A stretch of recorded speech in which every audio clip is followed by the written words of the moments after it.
Shalom, I'm Rabbi Michael Panitz of Temple Israel of Norfolk, Virginia. At this time, I'd like to share with you the third of three meditations on the winter solstice. And this third one is called Modern Echoes of Ancient Prayers. In this world, this place of both promise and pain, even good things will often have a downside. Thinking about the winter solstice illustrates this all too well. Certainly we've gained.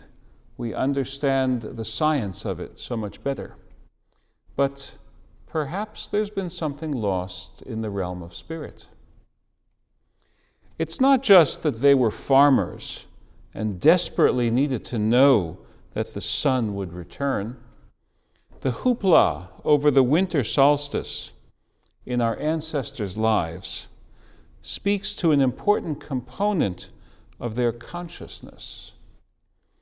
In earlier days, people saw the cosmos as an order that required God's active maintenance. And by the way, that is true, but not in the way that they thought. They did not yet have the idea of universal and impersonal laws of nature. That idea only emerged as part of the revolution of consciousness that defines the modern Western world. For our pre-modern forebears, even if the sunrise was calculable and predictable, in another sense, every day it remained a miracle. As we say in the Hebrew words of the book of Psalms, HaMechadesh betuvo b'chol yom tamid ma'aseh v'reshit. In goodness, God daily renews the work of creation. That is, in fact, the prayer book reflecting upon the Psalms. The great success of the scientific mindset in helping us gain a measure of mastery over nature, and therefore an unprecedented degree of population growth, of longevity, and of material comfort, also brought about an important psychological shift. We began to see the cosmos as a machine. Since the vanguard science in the scientific revolution had been astronomy, the science most closely connected to calendar construction, and since mechanical clocks were among the engineering marvels of the early modern era, the image of the universe as a clock became popular. A clock, however, is inanimate, no matter how prettily its cuckoos sing upon tolling the hour. You can't have a real relationship with the mechanical villagers or animals who come out of the clock, perform their pirouettes, and go back into the housing again. If the cosmos is most popularly thought of as a machine, then what do we do about parts of life that resist mechanization? Can thinking about the cosmos as a machine give us a platform for handling problems of the messy irrationalism of so much of human affairs? Can a machine be the paradigm for understanding love, altruism, self-sacrifice? If the machine coheres with the head but not with the heart, what do we do about that? Don't we also need the virtues of the heart to live meaningful lives? In the 19th century, it was popular in some circles to claim that religion was on the retreat in enlightened, quote-unquote, enlightened society, and would soon be extinct as science solved the last remaining problems of humankind. Others of that era lamented the imminent extinction, but they too were sure that the death of religion was coming. Thus, in 1867, In his celebrated poem, Dover Beach, Matthew Arnold sang, and this is the last part of the poem. The sea of faith was once too at the full, and round earth's shore lay like the folds of a bright girdle furled. But now I only hear its melancholy song, long withdrawing roar, retreating to the breath of the night wind, down the vast edges drear and naked shingles of the world.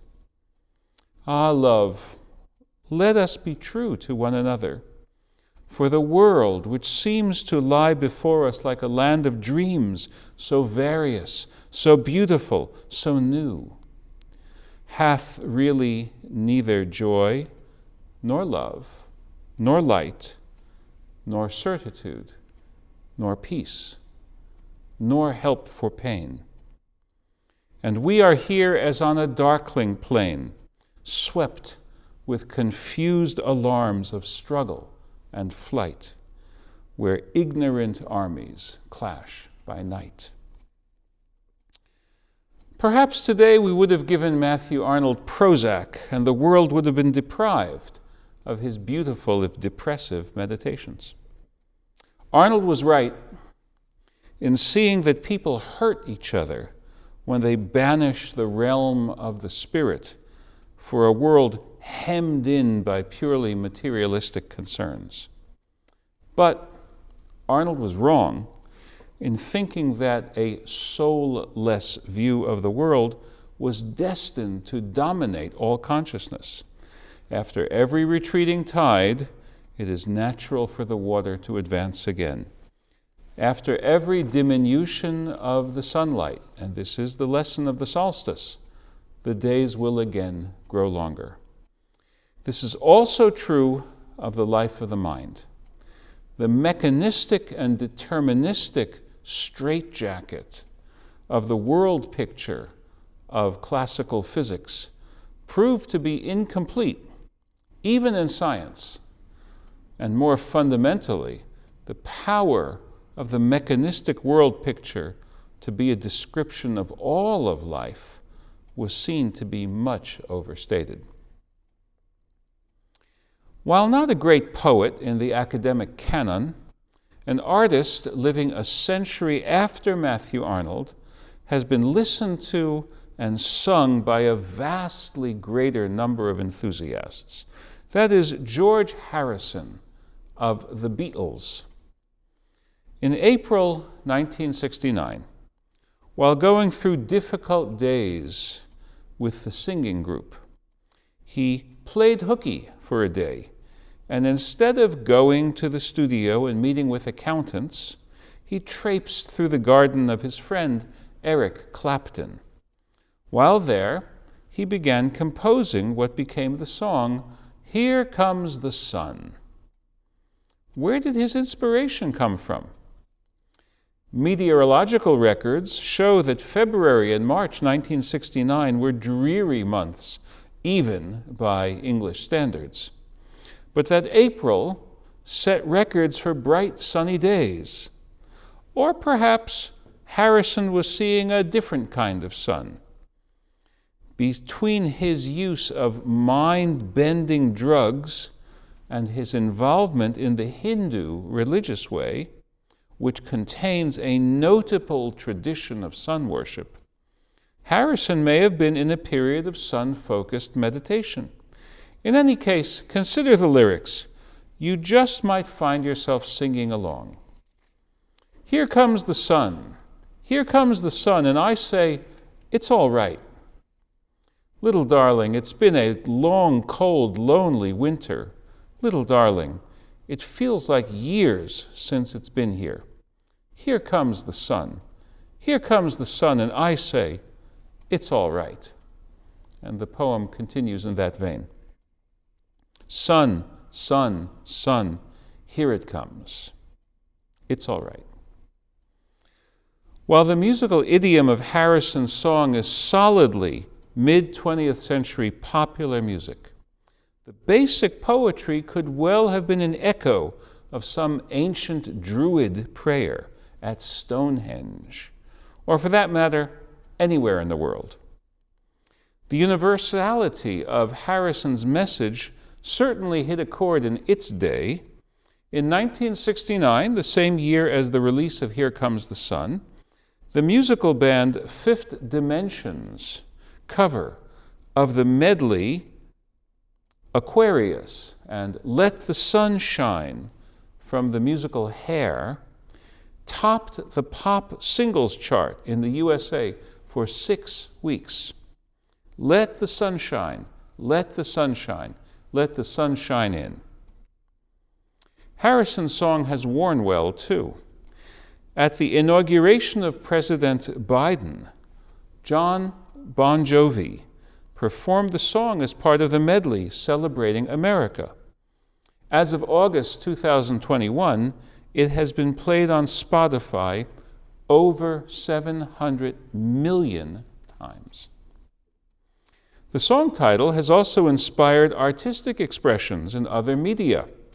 In the Balearic Islands off the Mediterranean coast of Spain, the Morna International College uses that title for its midwinter theater program, Here Comes the Sun, a midwinter theatrical experience.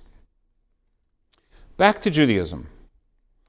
What we proclaimed in olden days, we can still proclaim, but with new levels of meaning. God is the ultimate cause of reality, of the universe, of ourselves. We can discern the regularities of behavior of the cosmos, and we can describe those regularities as laws of nature. These regularities include the dance of the seasons, daylight growing shorter and then longer. And when we are done describing the regularities of nature, there is still room for wonder. How wondrous, how wonderful it is to be. It didn't need to be so. There could have been nothing at all except God, and perhaps at some point that will be so. Adon olam asher malach b'terem kol yitzir nivra, liet nasa b'chevtza kol, azai melech shemo nikra, v'acharei kichlot hakol livado yimlach nora, v'hu haya, v'hu hoveh, v'hu yiyeh b'tifara. The closing hymn of Shabbat worship.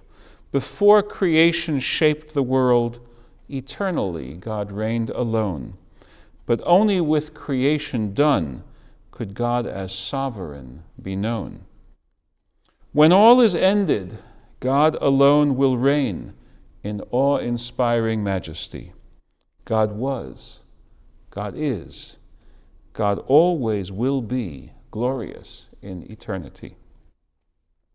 But for now, we can observe, we can feel the gratitude, and we can offer the praise that reaffirms our relation with the source of all. Barchi nafshi et Adonai. Oh, bless the Lord, my soul.